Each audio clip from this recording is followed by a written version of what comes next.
আজকে আমার সাথে আপনাদের নিয়ে যাব ওয়াট অরুণে, যেই মন্দিরে কিনা সূর্যোদয় এবং সূর্যাস্তের এক অসাধারণ ভিউ পাওয়া যায়। সাথে তো আছে এই মন্দিরের ঐতিহাসিক ইতিহাস। তার সাথে রয়েছে থাইল্যান্ডের বিখ্যাত সুন্দর সুন্দর ফেরিতে চড়ে সিটি ভিউ দেখার এক অসাধারণ অনুভূতি।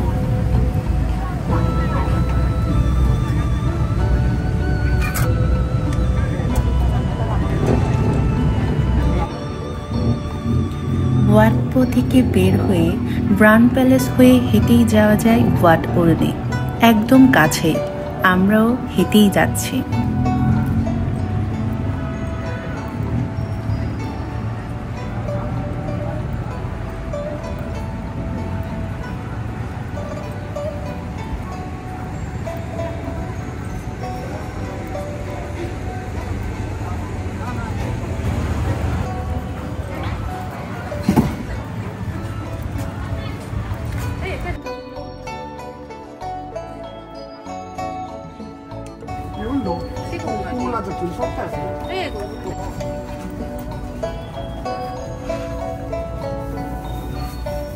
এই হ্যান্ডমেড কারুশিল্প দেখে চোখ আমার আটকে গেল। কি সুন্দর শিল্পকর্ম, কি নিখুঁত বুনন।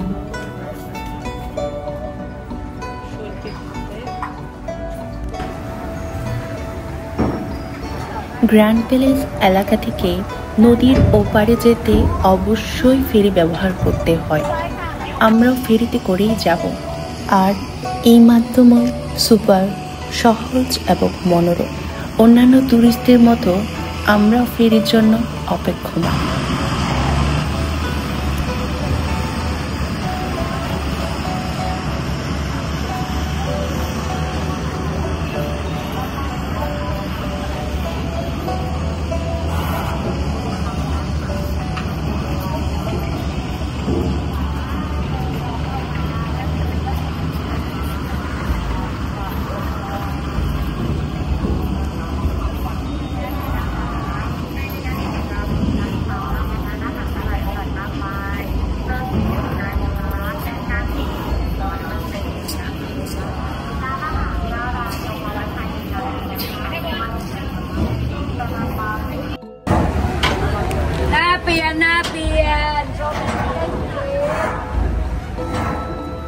ফেরিতে অবশ্যই টিকিট কেটে যেতে হয়।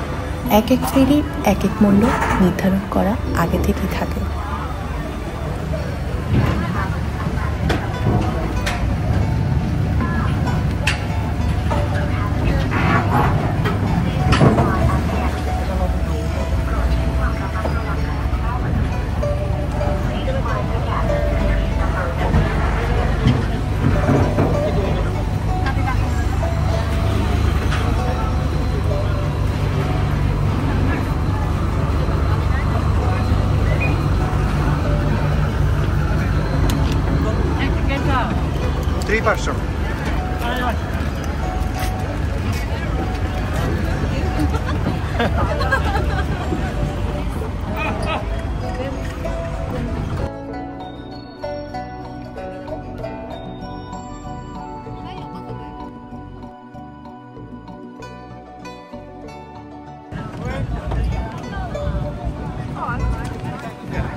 by at the exit.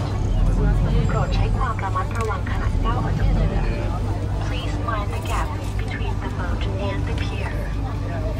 Then we couldn't have gone straight across it.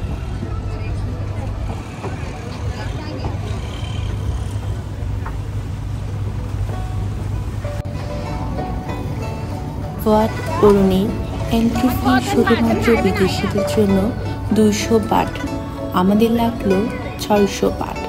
ঢোকার সময় একটি করে পানির বোতলও দিয়ে দেয়। ক্যাম্পাসে ঢুকে থাই ট্রেডিশনাল ড্রেস পরার লোক আর সামলাতে পারলাম না, গেলাম কস্টিউম পরতে। আমার লাগলো 500 বাট আর আমার হাজব্যান্ডের 200 বাট। অনেক অনেক ছবি তুলে স্মৃতির পাতায় জমিয়ে রাখলাম।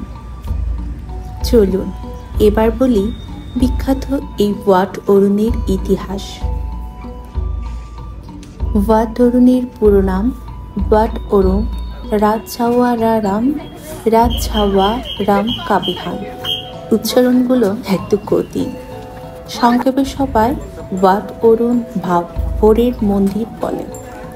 থাইল্যান্ডের ব্যাংকক ইয়াই জেলায় অবস্থিত একটি বৌদ্ধ মন্দির। এটি চাও ফ্রেয়া নদীর পশ্চিম তীরে সনবরিতে অবস্থিত। মন্দিরটির নামটি মূলত হিন্দু দেবতা অরুণার নাম থেকে এসেছে। প্রায়শই এটি উদীয়মান সূর্যের বিকিরণ হিসেবে চিহ্নিত করা হয়। ওয়াট অরুণ থাইল্যান্ডের ল্যান্ডমার্কগুলির মধ্যে সর্বাধিক পরিচিত, যদিও মন্দিরটি কমপক্ষে 17শো শতাব্দী থেকে বিদ্যমান ছিল, তবে স্বতন্ত্র প্রাং বা চূড়া 19 শতকের গোড়ার দিকে দ্বিতীয় রাম এবং তৃতীয় রামের রাজত্বকালে নির্মিত হয়েছিল। আরও জানা যায়, রাজা নারায়ের রাজত্বের আগে আয়োধ্যা রাজ্যের সময় থেকে ওয়াট অরুণের স্থানে একটি বৌদ্ধ মন্দিরের অস্তিত্ব ছিল। 1785 খ্রিস্টাব্দে নদীর পূর্ব তীরে ওয়াট কাইওতে স্থানান্তরিত হওয়ার আগে মন্দিরটিতে একটি পান্না বুদ্ধের মূর্তি স্থাপন করেছিল। তাকসিনের রাজত্বকালে মন্দিরটি রাজপ্রাসাদের মাঠে ছিল। তার উত্তরসূরি প্রথম রামা প্রাসাদটি নদীর অপর পার্শ্বে স্থানান্তরিত করার আগে। দ্বিতীয় রামের রাজত্বকাল পর্যন্ত এই মন্দিরটি পরিত্যক্ত ছিল। তিনি পরবর্তীতে মন্দিরটি পুনরুদ্ধার করেছিলেন এবং মূল পেগোডাটি 70 মিটারে উন্নীত করার পরিকল্পনা শুরু করেছিলেন। 9 বছর অব্যাহত নির্মাণের পরে 1851 সালে মূল প্রাং শেষ হয়েছিল। কেন্দ্রীয় প্রাং হিন্দু সৃষ্টিতত্ত্বের মেরু পর্বতের প্রতীক। উপগ্রহ প্রাং বায়ুদেবতা ফাইকে উৎসর্গীকৃত করা হয়েছে। উবসদের প্রবেশপথে যে রাক্ষসরা বা যক্ষরা রয়েছে সেই ধারণা রামাকিয়েন থেকে এসেছে। সাদা মূর্তিটির নাম সহজাত দেজা এবং সবুজ মূর্তিটির নাম টোটসাকান বা রামায়ের রাক্ষস রাবণ।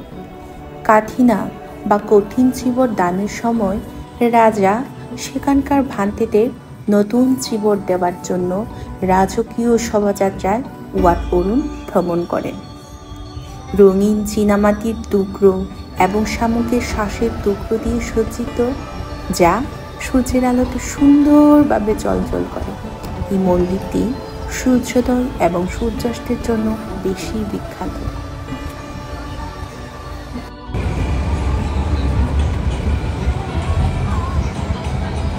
কি সুন্দর একটি বিকেল কাটল ওয়াট অরুণে। এবার তবে ফেরার পালা। আপনাদের থেকেও নিচ্ছি বিদায়। দেখা হবে পরে সুন্দর কোনো জায়গা থেকে। সেই পর্যন্ত পাশে থাকা অনুরোধ।